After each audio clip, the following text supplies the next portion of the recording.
Chapter 9. Be the bank, not the banker. The rich create money. I have focused on the be portion of the formula be, do, have because, without the proper mindset and attitude, you cannot. Be prepared for the great economic changes that are facing us today. By being someone with the skills and mindset of the right side of the cash flow quadrant, you will recognize opportunities that arise from these changes and be prepared to do. This will lead you to have financial success. I remember a phone call I received from my rich dad in late 1986. "Are you in the real estate market or the stock market?" he asked. "Neither," I replied. "Everything I've invested is in building my business." "Good," he said. "Stay out of all markets. Keep building your business. Something big is about to happen." That year, the U.S. Congress passed the Tax Reform Act of 1986. In just 43 days, Congress took away many of the tax loopholes that people counted on to shelter their income. For people who were using those passive losses from their income property as tax deductions, they suddenly still had their losses, but the government had taken away the tax deduction. All across America, real estate prices began to plunge, in some cases as much as 70%. Suddenly, property was worth far less than the amount of their mortgages. Panic swept the real estate market. Banks and savings and loans began to shake, and many failed. People could not get their money out of the banks, and then Wall Street crashed in. October 1987. The world went into financial crisis. Fundamentally, the Tax Reform Act of 1986 eliminated many of the tax loopholes that the high-income E's and S's depended upon. Many of them had invested in real estate properties or limited partnerships in order to utilize any losses to offset their earnings from the E or S quadrants. And while the crash and recession did affect people in the B and I quadrants, many of their tax avoidance mechanisms were left intact. During this period, E's learned a new word, downsizing. They soon realized that when a major layoff was announced, the share price of the stock of the company announcing the layoff went up. Sadly, most did not understand why. There were many S's also struggling to cope with the recession that was caused by decreased business, higher insurance rates, and losses from the real estate and stock markets. As a result, I believe that individuals on the left side of the cash flow quadrant were financially hurt and suffered the most as a direct result of the Tax Reform Act of 1986. Transfer of wealth. While people on the left side were suffering, many people on the B and I side were getting rich, thanks to the government taking away from some people and giving to others. By changing the tax code, all the tax trick reasons for investing were taken away from people who were simply buying real estate to lose money. Many were high-income employees or professionals such as doctors, attorneys, accountants, and small business owners. Prior to this period, they had so much taxable income that their advisors told them to buy real estate to lose money, and then with any extra money, invest in the stock market. When the government took that loophole away with the Tax Reform Act, one of the most massive transfers of wealth began. In my opinion, much of the wealth was taken away from the E and S side and handed to the B and I side for pennies on the dollar. When the savings and loans, the organizations that issued the bad loans, failed, billions of dollars in deposits were at risk. The money had to be paid back. So who was left to pay back the billions of dollars lost in savings and real estate foreclosures? Well, the taxpayers, of course, the very people who were already hurting enough as it was. Some of you may remember a governmental agency called the Resolution Trust Corporation, or the RDC as it was commonly known. The RDC was the agency responsible for taking the foreclosures from the real estate crash and transferring them to people who knew how to handle them. For me and many of my friends, it was like a blessing from financial heaven. Remember that money is seen with the mind, not with the eyes. During this period of time, emotions ran high and vision was blurred. People saw what they were trained to see. Three things happened to people on the left side of the cash flow quadrant. 1. Panic was everywhere. When emotions are high, financial intelligence often disappears. People were so concerned about their jobs, the falling value of their property, the crash of the stock market, and the general slowdown of business that they failed to see the massive opportunities right in front of them. Their emotional thoughts blinded them. Instead of moving forward and beating the bushes, most people went into their caves and hid. 2. They lacked the technical skills required on the B and I side. Just as a doctor must have technical skills developed from years of schooling and then from on-the-job training, people in the B and I quadrants must also possess highly specialized technical skills. These include financial literacy, how to restructure debt, how to structure an offering, how to raise capital, understanding your market, and other learnable skills. When the RDC said, "We have a banker's box for sale, and in it is property that used to be worth $20 million, but you can have it today for $4 million. Most E's and S's didn't have a clue about how to raise the $4 million to buy the gift from financial heaven, or know how to recognize the good deals from the bad. 3. They lacked a cash machine. Most people during this period had to work harder just to survive. By operating as a B, my business could expand with little physical effort on my part. By 1990, my business was up and running and growing. During this period, the business grew from a startup to 11 offices worldwide. The more it expanded, the less physical work I had to do, and the more money came in. The system and the people in the system were working hard. With the extra money and free time, Kim and I were able to spend a lot of time looking at deals. And there were many of them. It was the best of times. It was the worst of times. There's a saying that goes, "It's not what happens in one's life that matters, but it's the meaning one puts on what happens that matters." The period from 1986 to 1996 was, for some people, the worst time of their lives. For others, it was the best of times. When I received that phone call from my rich dad in 1986, I recognized the fantastic opportunity that this economic change presented me. Even though I did not have a lot of extra cash at the time, I was able to create assets by utilizing my skills as a B and an I. Later in this chapter, I will describe in greater detail how I created assets that helped me become financially free. One of the keys to a successful and happy life is to be flexible enough to respond appropriately to whatever change comes your way. Unfortunately, most people are not equipped to handle the fast-breaking economic changes that have happened and continue to happen. However, most people are generally optimistic and have the ability to forget. After 10 to 12 years, they forget, and then things change again. History repeats itself. Today, people have more or less forgotten about the Tax Reform Act of 1986. The E's and S's are working harder than ever. Why?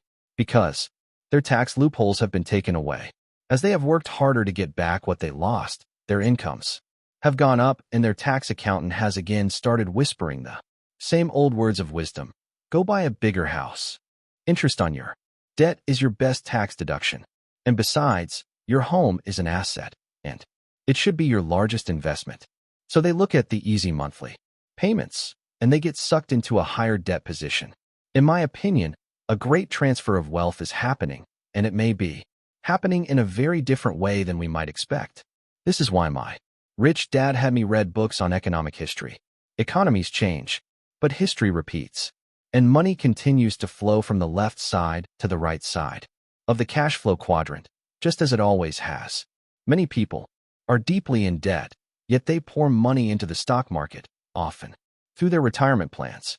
The B's and I's on the right side will sell at the top of the market, just when the last cautious people on the left side overcome their fear and enter the market. Something newsworthy will happen. The market will crash, and when the dust settles, the investors will move back in. They will buy back what they just sold. Again, we will have another great transfer of wealth from the left side to the right side of the cash flow quadrant. It will take many years to heal the emotional scars of those who lost money, but the wounds will heal, just as another market is nearing its peak. At about that time, people will begin quoting Yogi Berra, the great New York Yankees baseball player. It's déjà vu all over again. Is it a conspiracy? Often I hear people, especially E's and S's, say that there is some kind of global conspiracy held together by a few ultra-rich families who control the banks. These conspiracy theories have been around for years. Is there a conspiracy? I don't know. Could there be a conspiracy? Anything is possible. I know there are powerful families who control massive sums of money. But does one group control the world? I see. It is one group of people on one side with one mindset and another group of people on the other side with a different mindset. They are all playing this one big game of money, but each quadrant is playing from a different point of view and with a different set of rules. The big problem is that the people on the left side are unable to see what the people on the right side are doing, but the people on the right side know exactly what the people on the left side are doing. Which hunts? Instead of finding out what the people on the right side know, E's and S's often go on witch hunts. Only a few centuries ago, when there was a plague or something bad happened to a community, townspeople would go on a witch hunt. They needed someone to blame for their plight. Well, witch hunts still go on today. Many people look for someone to blame for their financial problems.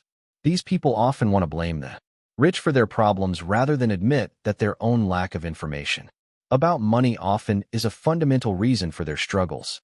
Heroes become villains. Every few years, a new financial guru appears and seems to have some new magic formula for wealth. In the late 1970s, it was the Hunt brothers who tried to corner the silver market.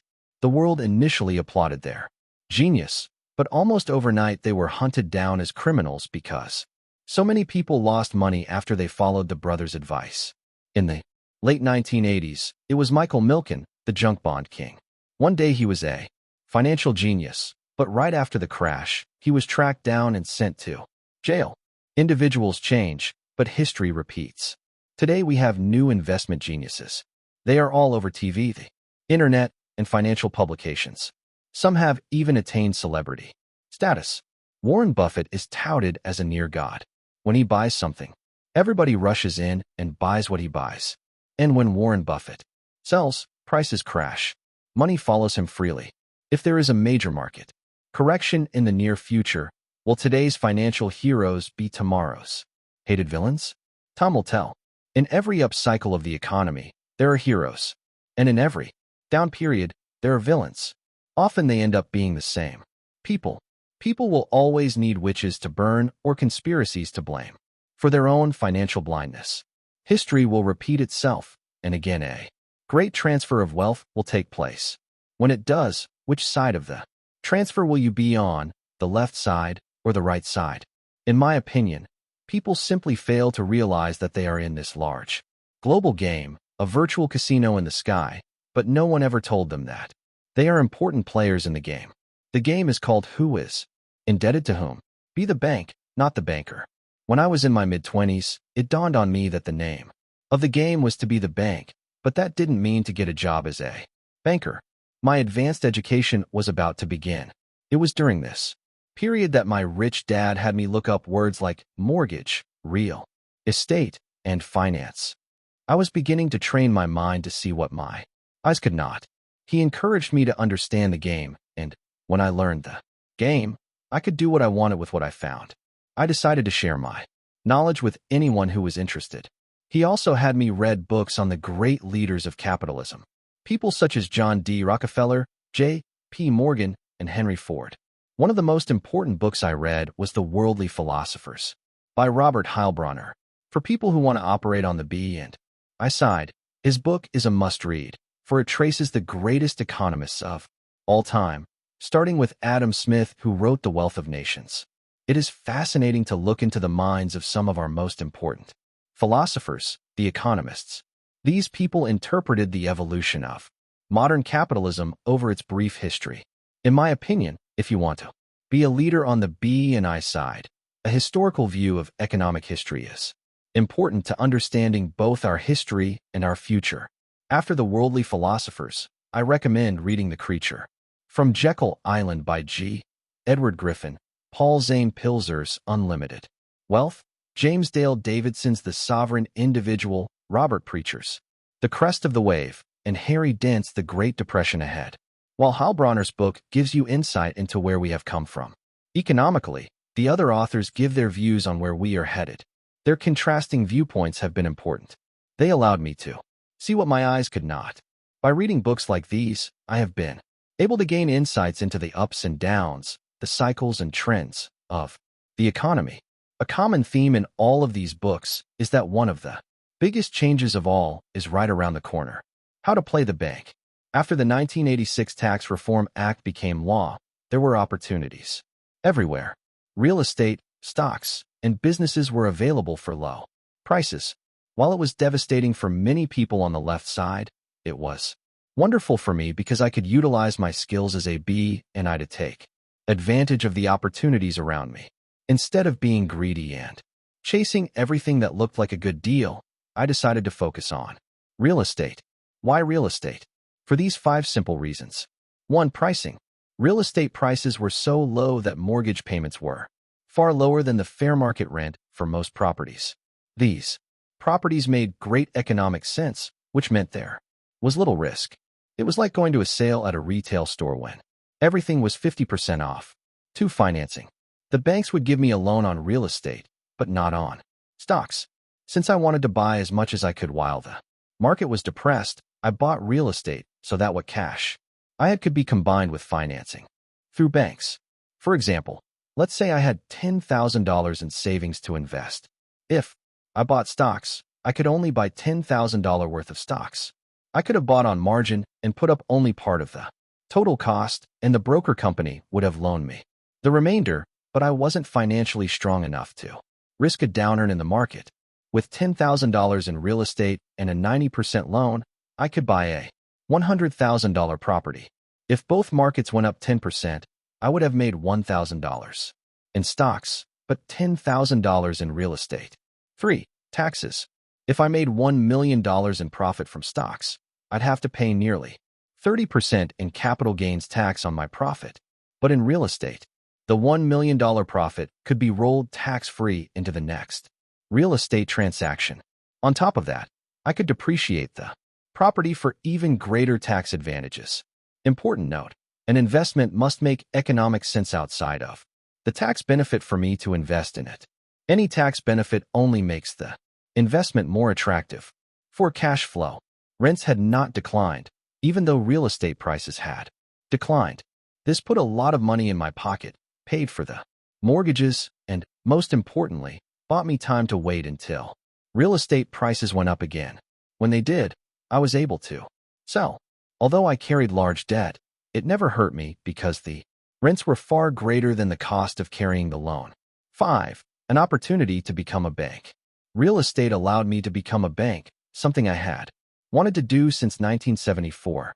The rich create money. In Rich Dad, Poor Dad, I wrote about how the rich create money and often play the role of banker. The following is a simple example that almost anyone can follow. Let's say I find a house worth $100,000 and I get a heck of a deal and only pay $80,000 for it. I pay a $10,000 down payment and get a $70,000 mortgage I'm responsible for. I then advertise that the house is available for sale for its appraised price of $100,000. I use these magic words in the ad: house for sale, owner desperate, no bank qualifying, low down payment, easy, monthly payments. The phone rings like crazy. The house is sold on what is called a wrap or a lease purchase contract. In simple terms, I sell the house for a $100,000 IOU. This is what the transaction. This transaction is then registered with a title and escrow office, which often handles the payments. If the person defaults on the $100,000, I simply foreclose and sell the property to the next person who wants a low down payment, easy monthly payment, home to live in. People line up for the opportunity to buy a home on these terms. The net effect is that I have created $30,000 in my asset column for which I am paid interest, just like a bank gets paid interest for the loans it makes. I was beginning to be a bank, and I loved it. Remember that Rich Dad said, be careful when you take on debt. If you take on debt personally, make sure it's small. If you take on large debt, make sure someone else is paying for it. In the language of the B and I side, I laid off my risk or hedged my risk to another buyer. That is the game in the world of finance. This type of transaction is done all over the world. Yet wherever I go, people come up to me and say those magic words, you can't do that here. What most small investors fail to realize is that many large commercial buildings are bought and sold exactly in the manner described above. Sometimes they go through a bank, but many times they do not. It's like saving $30,000 without saving. I previously wrote about why the government does not give people a tax advantage for saving money. Well, I doubt if the banks will ever ask the Government to do so because your savings are their liability. The United States has a low savings rate simply because banks do not want your money or need your savings to do well. So this example is a way of playing bank and increasing your savings without a great deal of effort. The cash flow from this $30,000 is reflected. There are several interesting things about this diagram. 1. I determine the interest rate for my $30,000. Often it's 10% interest. Most banks pay you less than 5% on your savings today. So even if I did use my own $10,000 as a down payment, which I try not to do, the interest on it is often better than the bank would pay me. 2.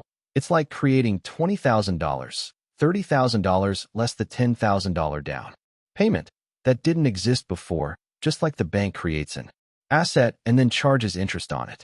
3. This $20,000 was created tax-free. For the average person in the E quadrant, it would take nearly $40,000 of wages to be able to set aside $20,000.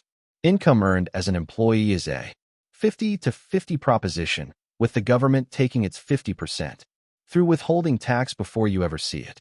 4. All property taxes, maintenance, and management fees are now the responsibility of the buyer because I sold the property. And there is more.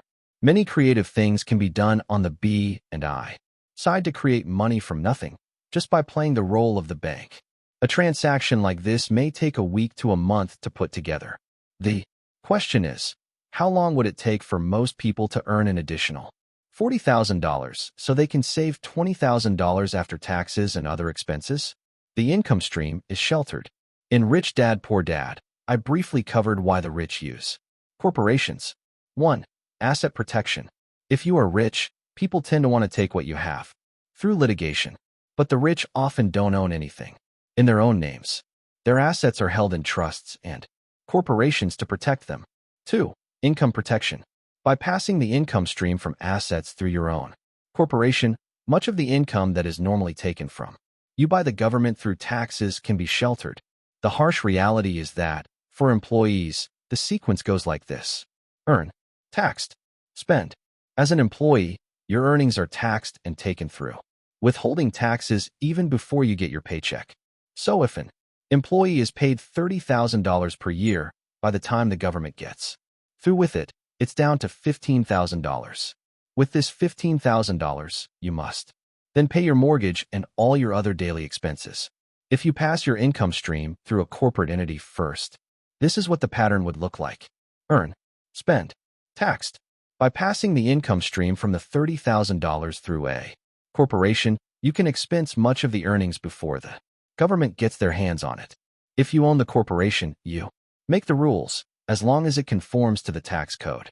For example, if you make the rules, you can write into the bylaws of your company that childcare is part of your employment package. The company may pay $400 per month for childcare out of pre-tax dollars. If you pay for it with after-tax dollars, you have to effectively earn almost $800 to pay for that same childcare.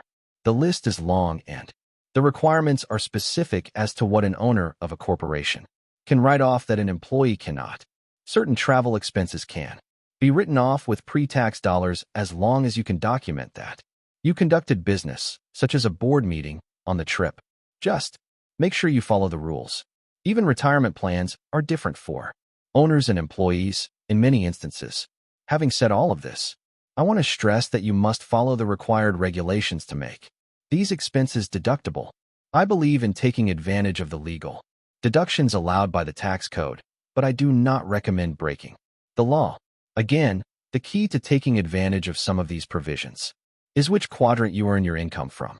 If all of your income is generated as an employee from a company that you don't own or control, there's little income or asset protection available to you. That is why I recommend that, if you're an employee, keep your job, but begin to spend time in the B or I quadrants. Your road to faster freedom is through those two quadrants. To feel more financially secure, the secret is to operate in more than one quadrant. Free land. A while back, Kim and I wanted some property away from the hustle and bustle of the crowded city. We got the urge to own some acreage with tall oak trees and a stream running through it. We also wanted privacy. We found a 20-acre parcel priced at $75,000. The seller was willing to take 10% down and carry the balance at 10% interest. It was a fair transaction. The problem was that it violated the rule on debt that Rich Dad taught me, which was, be careful when you take on debt. If you take on debt personally, make sure it's small. If you take on large debt, make sure someone else pays for it. We passed on the $75,000 piece of land and went looking for property that made more sense. To me, $75,000 is a lot of debt because our cash flow would halve. And remember Rich Dad's rule.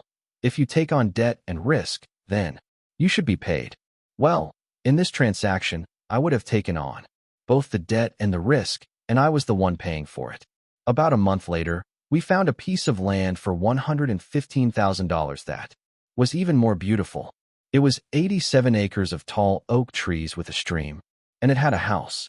I offered the seller full price if he would give me my terms, which he did. To make a long story short, we spent a few dollars fixing the house and sold the house and 30 acres for $215,000.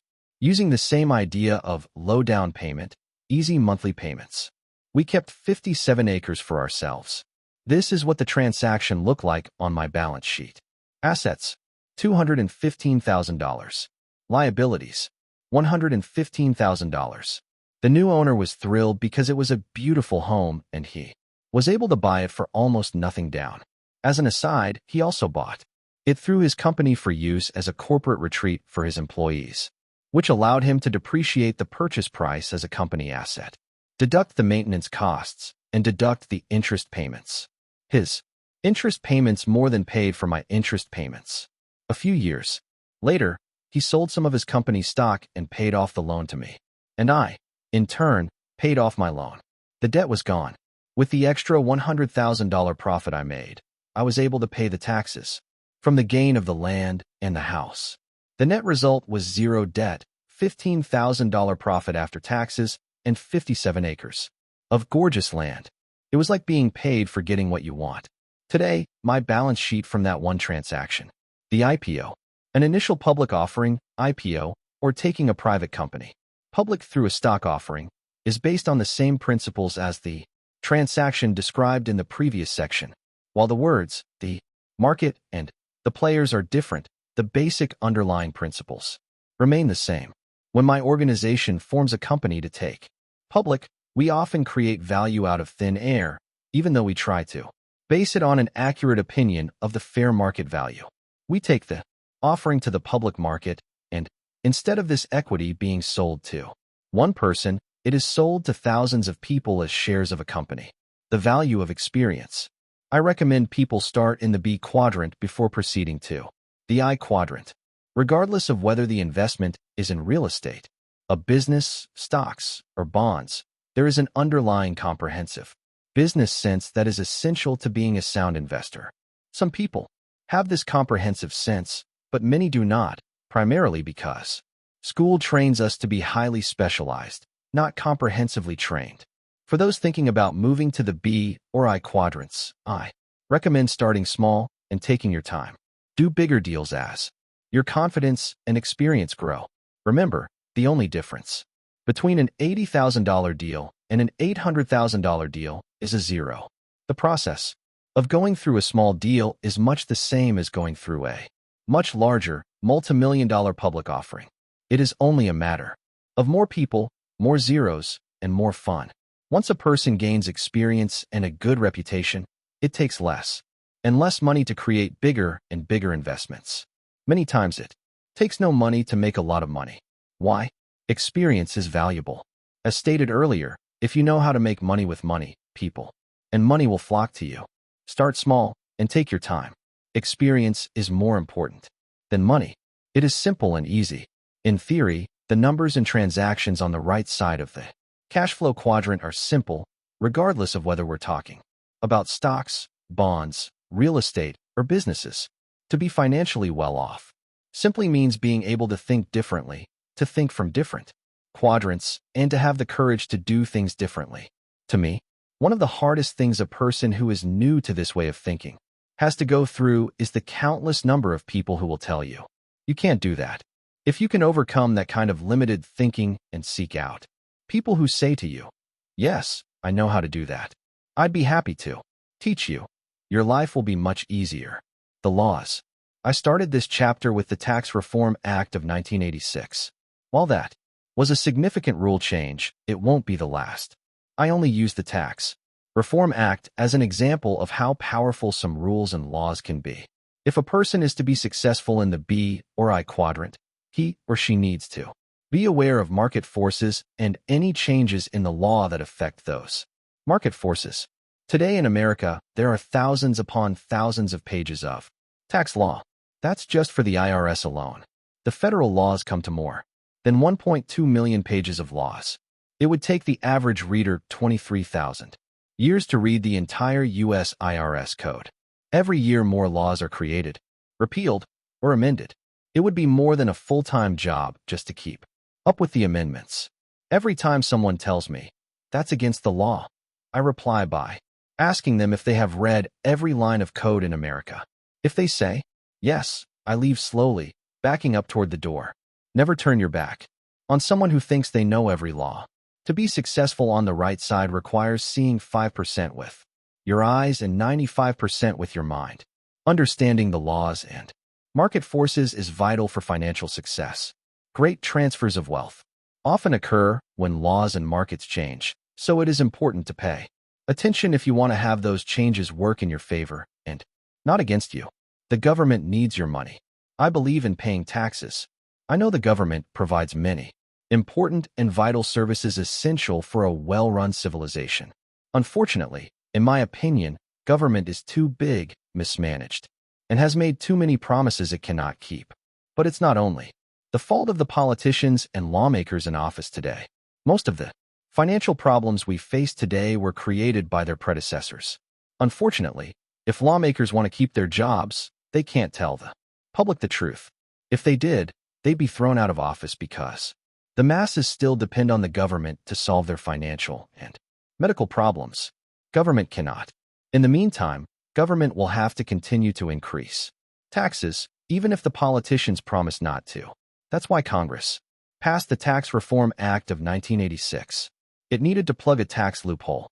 In order to collect more in taxes, many Western governments must continue to collect even more taxes to prevent a default on some of those promises made long ago, such as Medicare and Social Security, as well as federal pensions for millions of federal workers.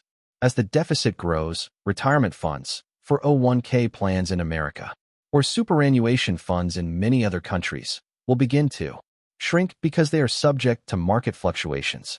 Mutual funds will begin to liquidate their stocks in order to pay for the sell orders from baby boomers who need to use the money for retirement. Baby boomers will suddenly be stuck with huge capital gains taxes from the gains accrued by these mutual funds and taxable to them on withdrawal. The capital gains will come from selling these overvalued stocks at higher prices, which the funds pass on to its members. Instead of cash, many baby boomers will be stuck with a tax bill for capital gains they never received. Remember, the tax man always gets the money first. Simultaneously, the health of millions of poorer baby boomers will begin to fail because poor people historically have worse health than affluent people. Medicare will be bankrupt, and the cry for more government support will go up in cities all across America. Add to this the eclipsing of America by China as the nation with the largest GDP and the trend toward pushing services such as accounting, information technology, and telesales to nations such as India, and it becomes clear that wages will have to come down or productivity must skyrocket in order to meet the challenges of our rapidly changing global marketplace. The next great transfer of wealth is taking place by ignorance. The industrial age's entitlement mentality of big government and big business should be on its way out. But here we are, in the midst of the information age, and we are grasping at old solutions to new world problems. In 1989, the Berlin Wall came down. As stated earlier, in my opinion, that event was as significant as the year 1492 when Columbus bumped into the Americas in his search for Asia. In some circles, 1492 was the official beginning of the almost 500-year industrial age. The end was marked in 1989. The rules have changed. History is a guide. My rich dad encouraged me to learn the game well. After I learned it well, I could do what I wanted with what I knew. I write and teach out of concern that more people need to know how to take care of themselves financially and not become dependent upon the government or a company for life support. I hope I'm wrong about what I see coming down the road. Economically, maybe governments can keep making promises to take care of people, keep on raising taxes, and keep on going into greater debt. Maybe the stock market will always go up and never come down again. And maybe real estate prices will go up again and your home will become your best investment. And maybe millions of people will find happiness earning a minimum wage and be able to provide a good life for their family. Maybe this can all happen, but I don't think so. Not if history is any guide. Historically, if people live to be 75 years of age, they lived through 2 recessions and 1 depression. As baby boomers, we have gone through 3 recessions, and some question whether we are entering another depression. Maybe there will never be one, but history says there will. As the saying goes, if your neighbor loses his job, it's a recession. If you lose your job, it's a depression. The reason my rich dad had me read books on the great capitalists and the economists was so I could gain a longer view and a better perspective on where we have come from and where we are going. Just as there are waves on the ocean, there are great waves in markets. Instead of the wind and sun driving the waves of the ocean, the waves of the financial markets are driven by 2 human emotions, greed and fear. I don't think that depressions are things of the past, because we will always have those emotions of greed and fear. And when greed and fear collide and a person loses badly, the next human emotion is depression. Depression is made up of anger and sadness. Anger with oneself and sadness over the loss. Economic depressions are emotional depressions. People lose and they get depressed. Even when the economy appears to be in great shape, there are millions of people who are in various stages of depression. They may have a job, but deep down they know they are not getting ahead. Financially, they are angry at themselves and sad over their loss of time. Little do they know that they have been trapped by the industrial age idea of find a safe, secure job and don't worry about the future. A great change means opportunity. We are entering an era of tremendous change and opportunity. For some people, it will be the best of times. For others, it will be the worst of times. As President John Kennedy once said, a great change is at hand. Kennedy came from the right side of the cash flow quadrant. Back in the 1960s, he tried desperately to elevate the lives of those stuck in a time warp. Unfortunately, decades later, millions of people are still trapped in those time warps, following ideas that were handed down from past generations.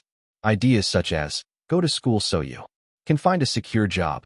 While education is more important than ever before, we need to be teaching people to think a little further than just looking for a secure job and expecting the company or the government to look after them once their working days are through. That is an industrial age idea, and we are not there anymore. Nobody said it was fair, for this is not a fair country. We are a free country. There are people who work harder, are smarter, are more driven for success, are more talented, or are more desirous of the good life than others. In America, we are, thankfully, free to pursue those ambitions if we have the determination. Yet, every time somebody does better than we do, some people say it's unfair, the same people who think it would be more fair if the rich shared with the poor. Well, nobody said it was fair. And the more we try to make things fair, the less free we become. When someone says to me that there is discrimination or a glass ceiling, I agree with them. I know such things exist. I personally detest any kind of discrimination, and being of Japanese ancestry, I've experienced it firsthand. In the E and S quadrants, discrimination does exist, especially in companies. Your looks, your education, your skin color, and your gender all count on the left side. But they don't count on the right side, where fairness and security don't matter. It's all about freedom and the love of the game. If you want to play the game on the right side, the players will welcome you. If you play and win, fine. They will embrace you even more and ask you for your secrets.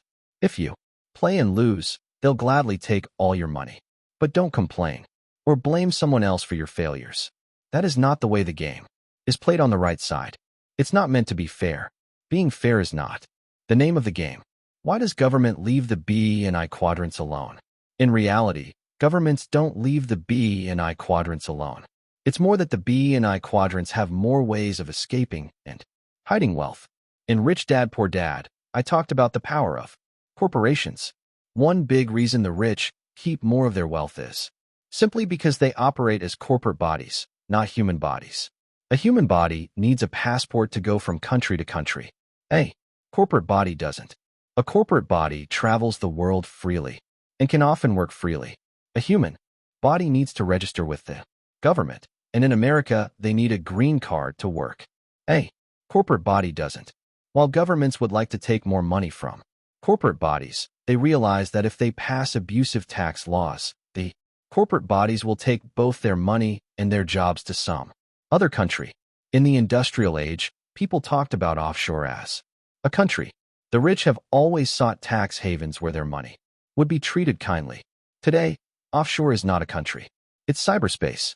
Money, being an idea and invisible, can now hide in the invisible electronic realm. Soon, if it is not already being done, people will do their banking on a geosynchronous satellite orbiting in space free from any laws, or they may choose to operate in a country whose laws are more favorable to rich people. In Rich Dad Poor Dad, I wrote that corporations became popular at the start of the industrial age, just after Columbus discovered a new world filled with riches. Each time the rich sent a vessel out to sea, they were at risk because if the ship didn't come back, the rich didn't want to be indebted to the families of sailors who died. So, corporations were formed for legal protection and to limit the risk of loss to the amount of money ventured. Wherever I travel in the world, the people I deal with primarily are employees of their own corporations. In theory, they own nothing and really don't exist as private citizens. They exist as officers of their rich corporations, but as private citizens they own nothing. And wherever I go in the world, I meet people who tell me, you can't do that in this country. It's against the law. Little do most people realize that most countries' laws in the Western world are similar. They may use different words, but in principle their laws are pretty much the same. If possible, I recommend that you at least consider being an employee of your own corporation. It is especially advisable for high-income S's and B's, even if they own franchises or earn their income from network marketing. Seek advice from competent financial advisors to help you choose and implement the best structure for your particular situation. There are two kinds of laws. On the surface, it seems as if there are laws for the rich and laws for everyone else. But in reality, the laws are the same. The only difference is that the rich use the laws to their advantage, while the poor and middle classes do not. That is the fundamental difference. I strongly suggest hiring smart advisors, obeying the law, and making lots of money legally. Your legal advisors will serve as your early warning system for upcoming changes in the law. And when laws change, wealth changes hands. Two choices. One advantage of living in a free society is the freedom to make choices. In my opinion, there are two big choices, the choice of security and the choice of freedom. If you choose security, you will pay a huge price for that security in the form of excessive taxes and punishing interest payments. If you choose freedom, then you need to learn the whole game and play it wisely. It's your choice which quadrant you want to play the game from. Part 1 of this book defined the specifics of the cash flow quadrant, while Part 2 focused on developing the mindset and attitude of someone who chooses the right side of the B and I quadrants. By now, you should know which quadrant you are currently in and have an idea where you want to be. You also should have a better understanding of the mental process and mindset of operating from the right side of the cash flow quadrant. While I have shown you ways to cross from the left side to the right side, it is now time to get specific. In the final section, I will identify 7 steps to find the financial fast track that I consider essential in moving to the B and I quadrants. Build businesses and buy real estate. In 1943, the United States began taxing all working Americans via payroll deductions.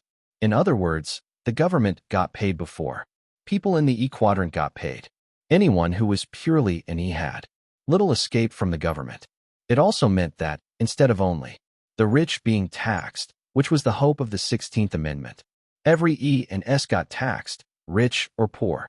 Today, the lowest wage earners in America pay more in taxes as a percentage of total income than the rich and middle class.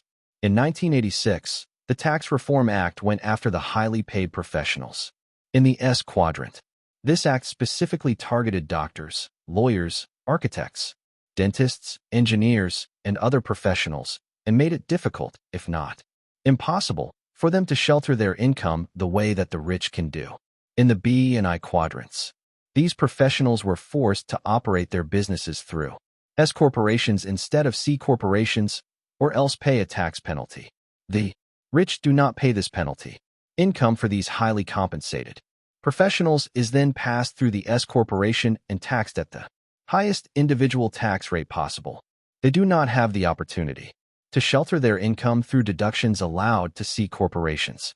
At the same time, the law was changed to force all S corporations to have a calendar year end.